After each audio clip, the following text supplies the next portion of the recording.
윤석열 대통령과 더불어민주당 이재명 대표 간 회담 일정과 의제를 놓고 관심이 쏠리고 있습니다. 어제 예정됐던 실무협의는 무산된 바 있는데 현재 어떻게 진행되고 있는지 국회 취재기자 연결해 들어보겠습니다. 이다현 기자.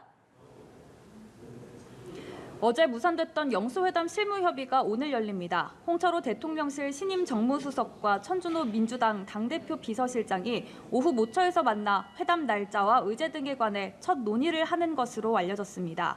어제 낮 3시 예정됐던 준비회동은 새 정무수석 인선 발표 문제로 수년됐는데요. 영수회담에 어떤 의제가 오를지가 정치권의 관심사로 떠올랐습니다. 우선 민주당은 이재명 대표가 내세워온 전국민 25만 원 민생회복지원금을 관철하겠다는 의지를 보이고 있습니다. 국민의힘은 이에 부정적인 입장입니다. 국민의힘 윤재욱 원내대표는 오늘 원내대책회의에서 나라 빚에 13조 원을 더 얹어야 한다고 비판했습니다. 관련 발언들 들어보시죠. 지원금을 고집한다면 이 또한 논의의 대상이 될 수는 있을 것입니다. 그렇지만 우리 국민의힘은 국민들께서 더 생산적인 의제에 대한 합의를 원하고 있다고 생각합니다. 지역화폐로 한시적으로 쓸 수 있게 지급하는 그 지원금은 경제의 어떤 이런 지금 어려운 점들, 경색된 부분을 풀어줄 수 있는 마중물이 될 수 있습니다. 네, 총선 참패 후에 지도부 공백 상태가 된 국민의힘 상황도 알아보겠습니다. 오늘도 차기 비상대책위원장 선임 문제가 논의됐다면서요? 오늘 오전 국민의힘 4선 이상 당선인들이 모여 차기 비상대책위원장 선임 방안을 논의했습니다.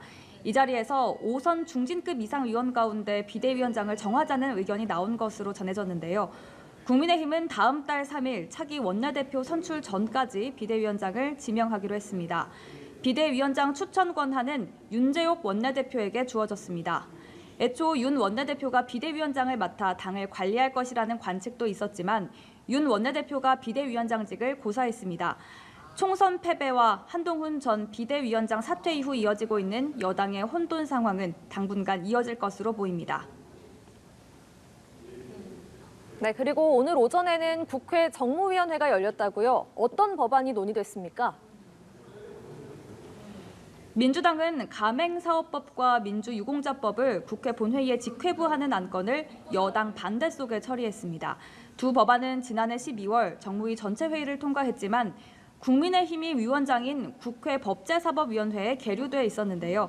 정무위원회 민주당 의원들은 21대 국회 임기가 얼마 남지 않은 상황에서 조속한 통과를 위해 국회법에 따라 본회의 부의 요구를 하게 됐다고 설명했습니다.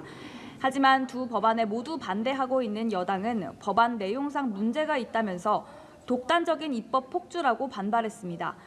정무위 소속 국민의힘 의원들은 기자회견을 열고 야당이 사회적 갈등의 책임을 집권 여당 탓으로 돌리려 한다고 비판했습니다. 지금까지 국회에서 전해드렸습니다.